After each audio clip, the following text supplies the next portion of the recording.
What if the version of success you've been chasing was never actually yours?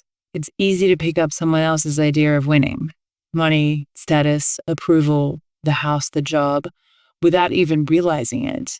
But when those things aren't what you truly want, they can feel pretty empty, especially when you finally get them and it still doesn't feel good.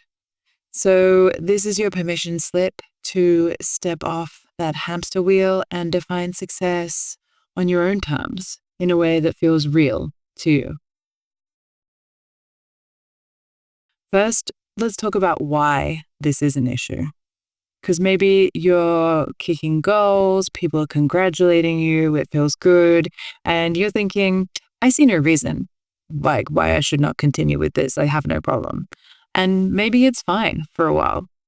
The issue is if you are relying on others to assign value to your actions, that is unreliable. We can't control or what others think or what they say or what they value.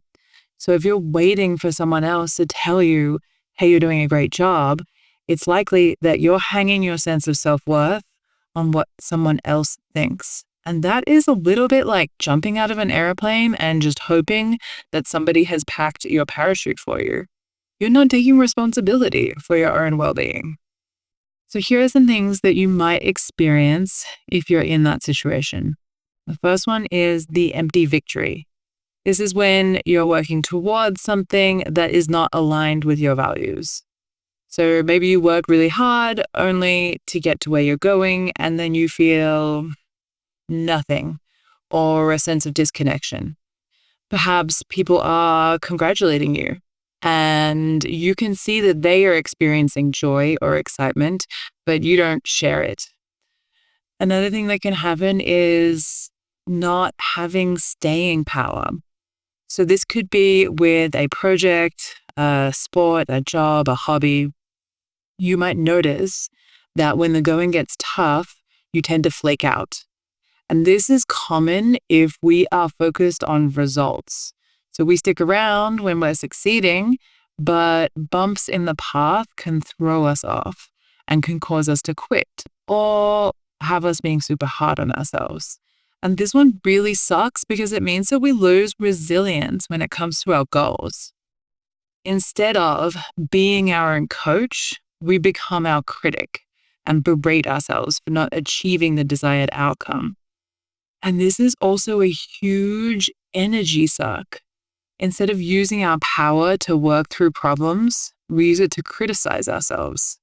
And I can tell you from personal experience, this does not help you solve the problem sooner. Something else we might experience is a loss of identity. If we are constantly sacrificing our authentic self for societal acceptance, we might lose connection with who we really are. And this can manifest as depression. And actually, it's pretty common. When you don't know who you are and what you want, you'll compare yourself to others on social media and come up lacking. Then you're going to feel bad about that. And of course, the classic burnout.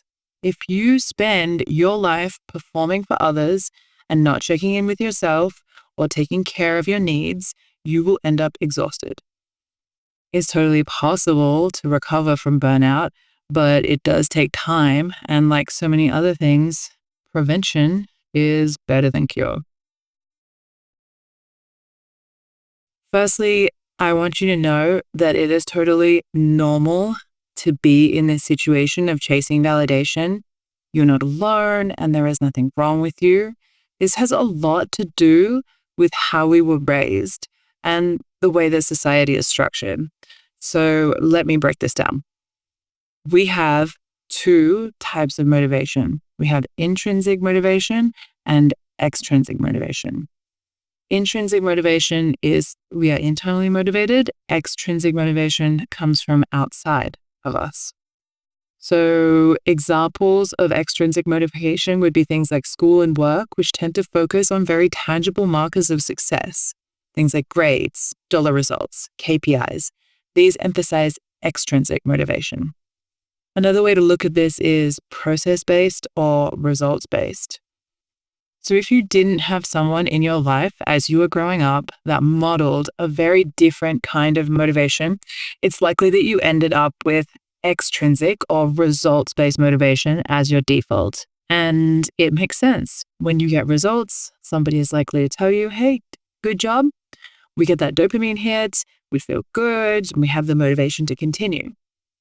That's the point of dopamine. So we are communal animals. We need to live in societies and to be surrounded by other people. And it is deeply etched into our being that we need to be accepted and that we need to belong. And one strategy that we use to try and fulfill this need is by chasing external validation. How do we get validation easily? Well, it's by producing results that are pleasing to society. So good grades, having a good job, having lots of money, wearing cool clothes. Unfortunately, true belonging does not come from these metrics. These might help you fit in, but belonging is different. I'm going to say something now, and it might sound kind of crazy if you've never heard this before, but we control our definition of success. And before you start shouting at your screen, let me elaborate. Yes, sometimes we have certain metrics that we are trying to hit. You might need to get a certain score in a test or in your work performance. If you're playing a basketball game, there's got to be a score, numbers that say who got more points and who won the game. But that is not all there is to the picture. That is only a superficial, numerical, some might say objective part of things, but that there are also other things, like all the things you've learned along the way. Maybe you lost the game, but you played really well. Maybe you got a great goal, or you made some great passes to a teammate. Maybe you didn't get the score that you wanted on a test, but you learned some valuable lessons for next time. So we call this reframing. And to continue with the basketball analogy, Michael Jordan was reported to be very good at reframing. Now, reframing isn't about living in an alternative reality where you don't face your setbacks.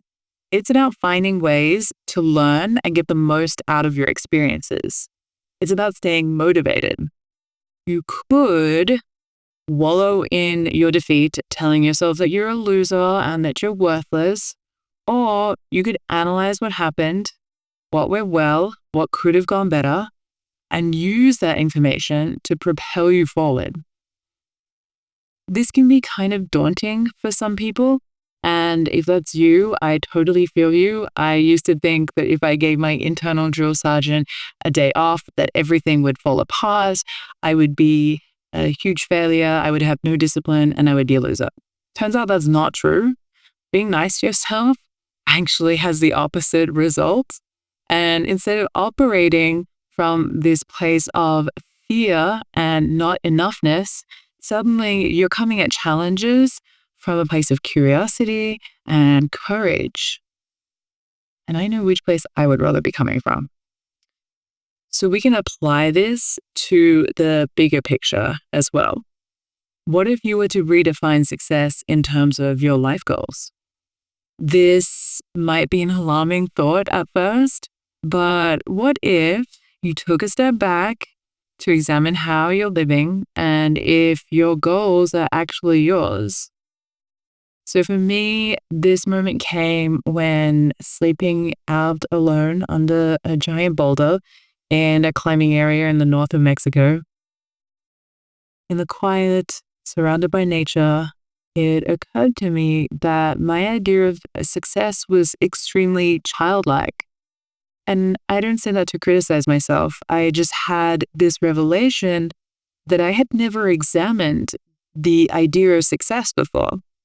So what I thought success was what I had seen my dad doing when I was a kid. He would put on a suit and tie and go into the office in the CBD every day. And I tried to emulate that in my way, only I hated it. So I saved up my money, I quit my job, and I ended up sleeping under the stars of Mexico thinking about life. And that was a big turning point. I decided that I wanted to pursue a different path, that I was going to choose following the things that brought me joy instead of the things that had been shown to me to be important by society. And making that decision changed everything. Then, instead of judging myself for not being where I should have been at a certain stage of my life, I was able to flow with it and enjoy myself. This can be challenging, right? No man is an island. No woman is an island. We live surrounded by others, and it's normal to take on some ideas from your culture and your environment. If everyone is saying something is important, it's really hard to ignore that. And that's a safety feature for us as well, right? For me, I was traveling at the time and I was living in a very different environment, and that allowed me to step back and get this perspective. But I don't think it has to be such a dramatic shift. You can start small and let it evolve gradually. Being authentic is a muscle that you need to build. Same as going to the gym. You don't just get off the couch one day, walk into the gym and decide to lift 200 kilograms. You start by learning the movement safely. And then through practice and consistency, you add weight and you build strength. Maybe some of you now are thinking, yes, this is all very well and good, but how do I do it? So let's talk about the how. First thing is, you need to know what your values are. How connected are you to this internal compass that we all have? And this is super important, because if we aren't calibrated internally, we're just going to be pushed around by the wind and the waves of society. And a great place to start with this is by examining your values. So values can be things like freedom, kindness, honesty, growth. And I want you to get curious about these and be honest with yourself here. Society has values as well, and they may not align with yours. And this is where things can get kind of muddy, because we might accidentally pick up something that isn't ours. So I'm going to put a list in the show notes and that you can use to help you. And I recommend choosing 2 to 3. Don't go crazy and choose 10.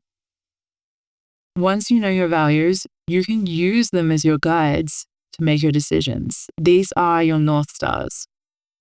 So for the sake of this exercise, I'd like you to bring something to mind, and it could be a life goal or a short-term goal. And I'm going to give you some questions. Ask yourself. Question 1, why do I want this? Now, if the answer is it's aligned with my values, great. If you're not sure why you're doing it, or the answer is because my parents or friends or society thinks it's important, then that's something that we're going to want to look at in more detail. Question 2, who am I doing this for? Are you doing it for yourself? Are you doing it for someone else? Maybe you're doing it for a dependent, and that's not a bad thing. But we do want to be mindful of this and make sure that we're still taking care of ourselves in the equation. Overgiving usually leads to resentment, and we don't want to be feeling resentful towards the ones we love. Question 3, does it bring me joy? If the answer is no, then why are you doing it? But also, it's okay. Not everything has to bring you joy. Not everything in my life is joyful. I brush my teeth twice a day, every day, but not because it brings me joy. It does, however, have a positive influence on my health. So maybe you're doing it for a future version of yourself, and that is totally worthwhile. But if we're talking about something like a hobby, if it doesn't bring you joy, why are you doing it? So now that we're clear on why we're doing the thing, I want to shift our focus from the results to the process. And I know this idea can be horrifying for some. It definitely was for me. But I assure you that focusing on the process actually produces results. It's counterintuitive, but it's true. This is called a growth mindset. Then we're going to practice being our own cheerleader, celebrating small wins, acknowledging personal progress, and self-acceptance as key markers of success. When we do this, we're stepping into a powerful role, a role where we evaluate and validate ourselves. This part will take some time. Think of it as a practice. something you will continue doing over the years. This is not a watch one YouTube video and done kind of thing. As you practice acknowledging, evaluating, and validating your own progress, I want you to also acknowledge and validate your progress with this process. I know that's quite meta, but that's all part of it. Seeing yourself, seeing that you're trying and progressing in all of the aspects of your life. Being able to look back and reflect and think, you know what? I have improved heaps. Look at me now. And this is how we free ourselves from the trap of external validation. And here's a little bonus for you. When you do this, there is a ripple effect. Your internal fulfillment spills outwards, positively impacting your relationships and general life quality. So give it a go and let me know your experience. If you like this video, hit that like and subscribe button.